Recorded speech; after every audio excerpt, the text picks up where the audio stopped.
Hello. Hello. Hello. Yes.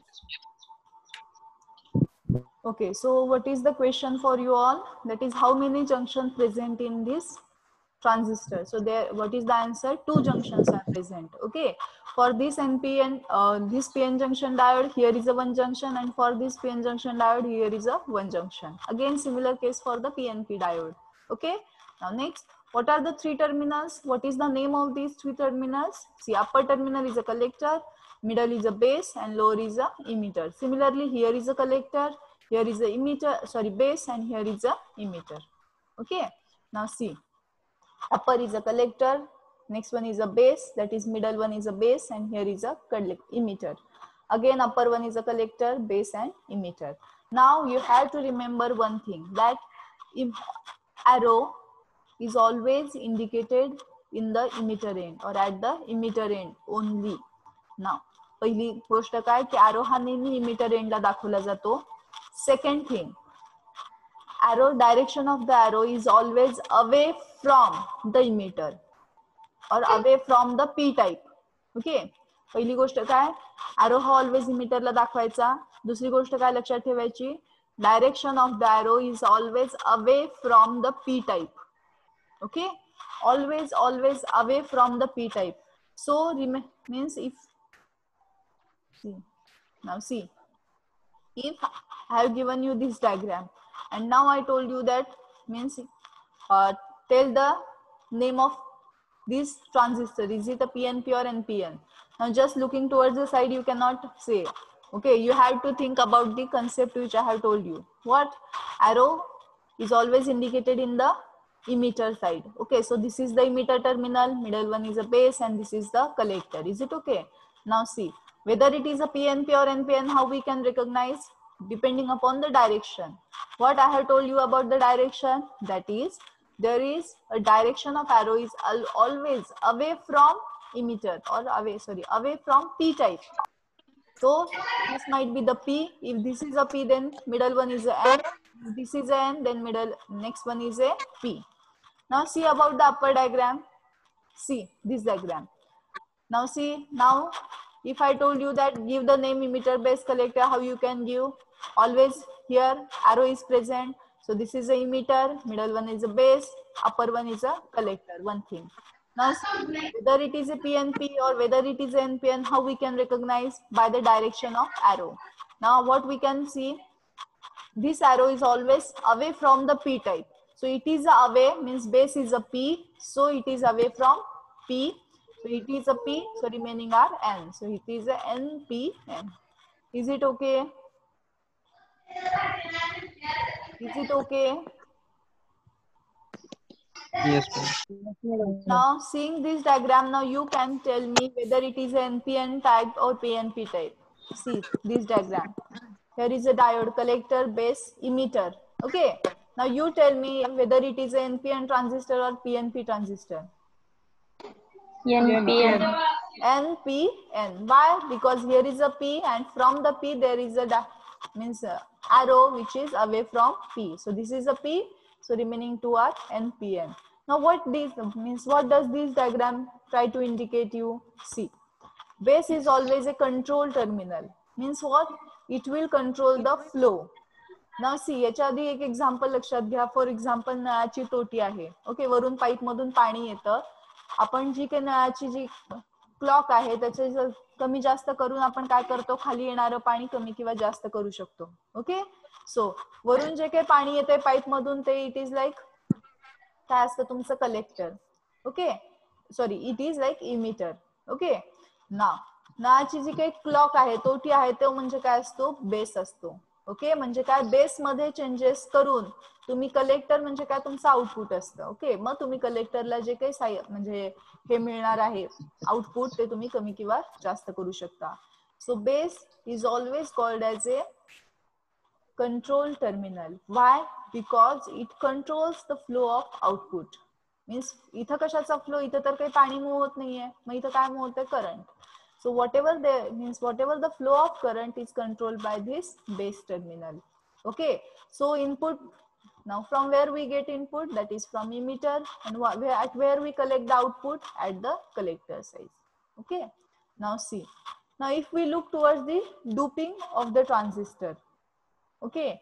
Now again, in the first slide of the transistor, what we have seen, that is we have seen transistor is nothing but a transfer of resistor. Transfer of resistor means what? There is going to change in the resistor value. Okay. Now before going to this concept, I will give you an example, and by analyzing that example you can understand this concept very well. Okay. Now see, आता मी तुम्हाला काय सांगितलंय की तुम्हाला 1 2 3 okay, तुम्हाला एका साइडला उभं केलंय, मध्ये मी तुम्हाला 3 फॉर एक्झाम्पल काय 3 खोल्या आहेत आणि तुम्हाला तिसऱ्या खोलीतून बाहेर यायला सांगितलंय. परत एकदा बघा मी काय एक्झाम्पल सांगते तुम्हाला, की तुम्हाला 1 2 3 3 खोल्या अशा सलग लाईन मध्ये आहेत आणि मी तुम्हाला खोलीच्या बाहेर आता उभं केलेलं आहे आणि तुम्हाला काय सांगितलंय की आता तुम्हाला एकानंतर दुसऱ्या खोलीत जायचंय, दुसऱ्या खोलीनंतर तिसऱ्यात जायचं आणि तिसऱ्यामधून मग बाहेर यायचंय. ओके, म्हणजे तुम्हाला एक सिंपल टास्क दिलेले आहे. पण आता इथं काय केलंय बघा, पहिल्या खोलीमध्ये मी काहीच ठेवलेलं नाहीये, रिकामी आहे ती, समजतंय. दुसऱ्या खोलीमध्ये मी पूर्ण खोली भरून माणसांना ठेवलेलं आहे आणि त्याच्यातून तुम्हाला जाऊन पुढे जायचंय.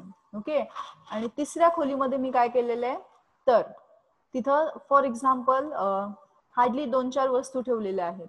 परत एकदा बघा, पहिल्या खोलीमध्ये मी काहीच ठेवलेलं नाहीये, दुसऱ्या खोलीमध्ये मी काय केलेलं आहे, खूप माणसांना ठेवलेलं आहे आणि तिसऱ्या खोलीमध्ये काय केलेलं आहे, 2-3 लहान मुलांना ठेवलेले, खाली बसलेले ते.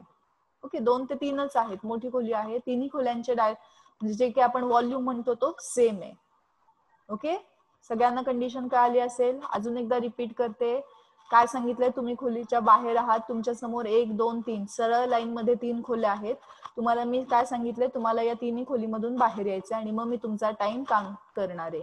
ओके, सो पहिल्या खोलीमध्ये मी तुम्हाला काहीच ठेवलेलं नाहीये, रिकामी खोली आहे. पहिल्या खोलीचं दार दुसऱ्या खोलीत उघडतं, तिथं गेला की तुम्हाला सगळे नंबर ऑफ पीपल्स तिथे एकत्र ठेवलेले आहेत, सगळे माणसं आहेत आणि त्याच्यातून तुम्हाला यायचंय. आणि तिसऱ्या खोलीमध्ये 2-3 लहान मुलं फक्त बसलेले आहेत आणि मग तुम्ही त्या खोलीतून बाहेर आला की तुम्ही बाहेर येता. मग आता तुम्ही मला सांगा, या ह्याच्यामध्ये तिन्ही खोलीमधून तुम्ही इक्वल म्हणजे आहे त्या स्पीडनी आणि फास्टली जाऊ शकताय का? नाही. नाही. काय काय होईल सांगा बरं, पहिल्या खोलीमध्ये जाताना काय होईल? पहिल्या खोलीतून जाताना फास्ट जाईल, दुसऱ्या ह्याच्यात थोडासा अडथळा येईल आणि तिसऱ्या खोलीतून जाताना थोडासा किंचित हे होईल, म्हणजे अडथळा अजून थोडासा वाढेल. ओके, अडथळा आल्यामुळे काय झालं, वेळ लागला तुम्हाला? यस. Yes or no? अडथळ्याला तुम्ही काय म्हणता? अपोजिशन म्हणता ना. अडथळा म्हणजे काय? Opposition. Yes or no? Yes. Yes. नाव इथं सुद्धा तसंच होतंय. इथं आता तुम्हाला 3 रिजन मिळतात, इमिटर, बेस, कलेक्टर. पण इथं आपण आता डुपिंग केलेलं आहे. डुपिंग म्हणजे आपण काय म्हणतोय, adding the impurity. Yes or no? इथं आपण इम्प्युरिटी ऍड केलेली आहे, पण इम्प्युरिटी ऍड करताना आपण काय केलेलं आहे, काही काही ठिकाणी जास्त, काही काही ठिकाणी कमी अशी ऍड केलेली आहे. आणि त्याच्यामुळे काय होतं की जो काही अडथळा आहे तो प्रत्येक रिजन वाईज वेगवेगळा आहे. समजतंय का? Yes or no? यस. म्हणजे काही ठिकाणी तुम्हाला कमी अडथळा आहे, काही ठिकाणी तुम्हाला जास्त अडथळा आहे आणि त्याच्यामुळे काय होतंय की इथं तुम्हाला वेगवेगळा रजिस्टर मिळतो. रजिस्टर म्हणजे काय? अपोजिशन. अपोजिशन वेगवेगळं मिळतं.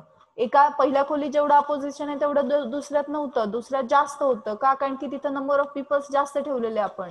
सिमिलरली इथं सुद्धा कसं होतं की आपण जेव्हा डुपिंग करतो तेव्हा आपण जे काही इलेक्ट्रॉन्स आहेत, फ्री चार्ज कॅरियर्स आहेत, ते चेंज करतोय. ओके, इमिटर मध्ये वेगळे आहेत, बेस मध्ये वेगळे आहेत, कलेक्टर मध्ये वेगळे आहेत. तुम्ही जर डायग्राम बघत असाल तर तुम्हाला दिसेल. ओके, तर त्याच्यामुळे काय होतं की इमिटर मध्ये, बेस मध्ये जेव्हा कलेक्टर मध्ये जाईल, जो काही इलेक्ट्रॉन्स फ्लो होणार आहे त्याला प्रत्येक वेळेस प्रत्येक ठिकाणी वेगवेगळा फोर्स ऍप्लिकेबल होईल. ओके, आणि त्याच्यामुळे त्याला अपोजिशन वेगवेगळं येईल. ओके, अपोजिशन वेगवेगळं आहे म्हणून त्याला काय म्हणायचं, transfer of resistor, that is transistor. हे कळालं का सगळ्यांना? Yes or no? Hello? Yes. ना आता बघा, ट्रान्झिस्टर कंटेन्स 3 टर्मिनल्स. परत एकदा रिवाइज करू आपण, आता नवीन एक कन्सेप्ट बघितलेली. What is mean bye transistor? Transistor is a basic electronic device which is made up of by connecting 2 p-n junction diodes back to back. Okay, it is having 3 terminals, base, emitter and collector. It contains two junction, that is two contact between emitter and base, so it is called as a base emitter junction. Between base and collector, so it is called as a base or collector base junction. Okay, it is having two junction. Now about the doping of the transistor.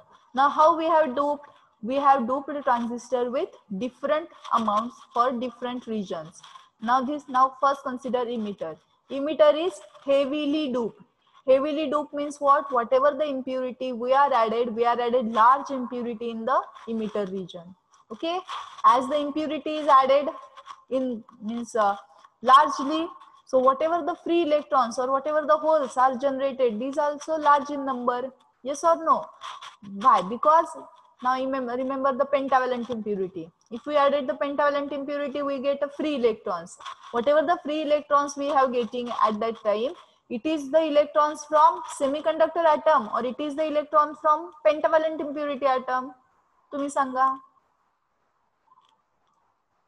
P type मध्ये sorry N type जेव्हा आपण सांगतो negative, जो काही negative charge create करणारा electrons आहे तो तुम्हाला इम्प्युरिटी मुळे मिळाला का सेमीकंडक्टर मुळे मिळाला? इम्प्युरिटी. इम्प्युरिटी म्हणजे आपण काय म्हणू शकतो की इम्प्युरिटी मी वाढवली की मला चार्ज कॅरियर जास्त मिळणार. Yes or no? ना मग मी इमिटर मध्ये काय केलंय? हेवीली डूप केलाय. हेवीली डूप केल्यामुळे मला मेजॉरिटी चार्ज कॅरियर कसे मिळाले? जास्त मिळाले. का? मी हेवीली डूप केले ना, जास्त इम्प्युरिटी ऍड केली, त्यामुळे इथे जास्त फ्री कॅरियर तयार झाले.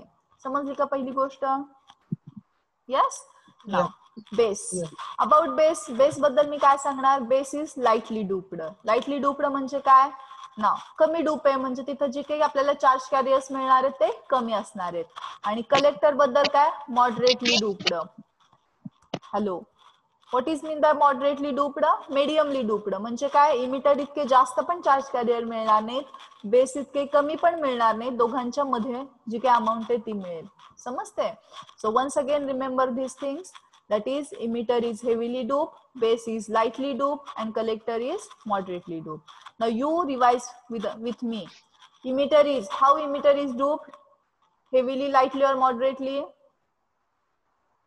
Heavily. Emitter is doped dash dash. Now tell me answer. Heavily doped. Good. Heavily doped. Base is doped dash dash. Lightly. And collector is doped dash dash. Moderately. Okay, very good. Understood? इथं कुणाला काही doubt आहे का? जे DSY चे attend करताय, तुम्हाला जरी काही डाऊट असेल तर तुम्ही चॅट बॉक्स मध्ये विचारू शकताय. ओके, रेग्युलर मध्ये कुणाला इथं काही डाऊट आहे का की नाही कळालं मॅडम हे रिपीट करा असं आहे का? आता आपण फक्त दोन कन्सेप्ट बघितल्या. काय? What is mean bye transistor. Transistor म्हणजे काय? पीएन जंक्शन डायोड जर आपण कनेक्ट केला एकमेकांना तर ट्रान्झिस्टर तयार होतो. ट्रान्झिस्टरला 3 टर्मिनल असतात, इमिटर, बेस आणि कलेक्टर. नाव ते कसे डूप असतात? तर इमिटर हेवीली डूप असतो. हेवीली डूप असल्यामुळे आपल्याला number of charge carriers maximum मिळाले. बेस लाईटली डूप्ड आहे त्यामुळे नंबर ऑफ चार्ज कॅरियर्स कमी मिळाले. आणि कलेक्टर मॉडरेटली डूप्ड आहे त्यामुळे number of charge carriers medium मिळाले. ओके, आजपासून आता तुमच्या सगळ्यांसाठी आम्ही होमवर्क देणार आहे. होमवर्क मध्ये काय आहे बघा, तुम्हाला काय करायचंय? ट्रान्झिस्टरची डायग्राम काढायची आहे. मी एकदा ती स्लाइड घेते, येत नसेल तर तुम्ही याचा स्क्रीनशॉट काढून घ्या.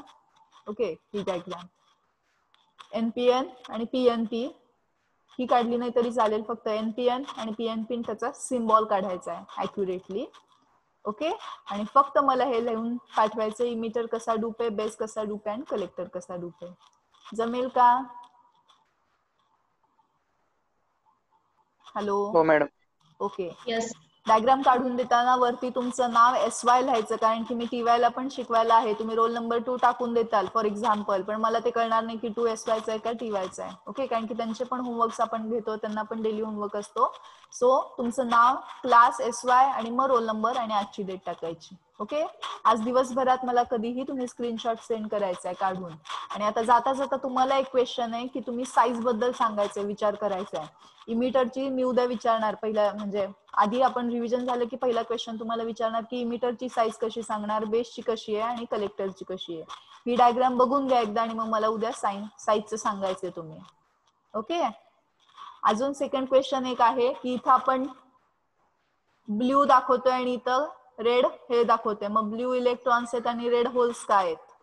2 क्वेश्चन्स तुम्हाला की उद्या आल्याला तुम्ही त्याचा आन्सर मला द्यायचंय. पहिलं म्हणजे काय, you have to tell me about the size of emitter, size of base and size of collector by seeing this diagram. ही डायग्राम बघून तुम्ही सांगायचे की साईज कशी असेल. आणि दुसरं की इथं तुम्हाला ब्ल्यू इलेक्ट्रॉन्स दिसत आहेत आणि इथं होल्स दिसत आहेत, असं का. ओके, सो आजच्या वेळेला कोणाकडे डाऊट आहे का. प्रेझेंटीचा स्क्रीनशॉट घ्या आणि मला सेंड करा.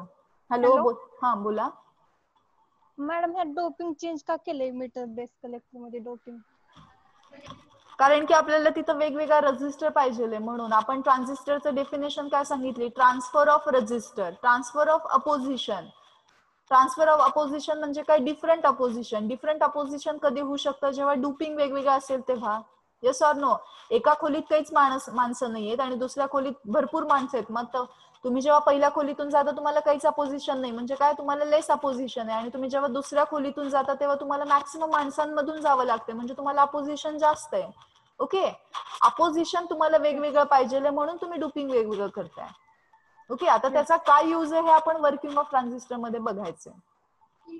ओके, समजलं का. हो समजलं. Okay, madam. मला स्क्रीनशॉट पाठवा अटेंडन्सचा. आणि तुम्हाला आजचे 2 होमवर्क कळाले काय, ट्रान्झिस्टरची डायग्राम आणि सिम्बॉल मला पाठवायचे. आणि उद्याच्या लेक्चरसाठी 2 क्वेश्चन मी विचारले, साईज बद्दल मला तुम्ही सांगायचंय. आणि इथं इलेक्ट्रॉन्स आहेत आणि इथं होल्स आहेत, असं काय हे पण, याचं पण आन्सर उद्याच्या लेक्चरला द्यायचंय. कळालं. नाव एंड करते मीटिंग मी.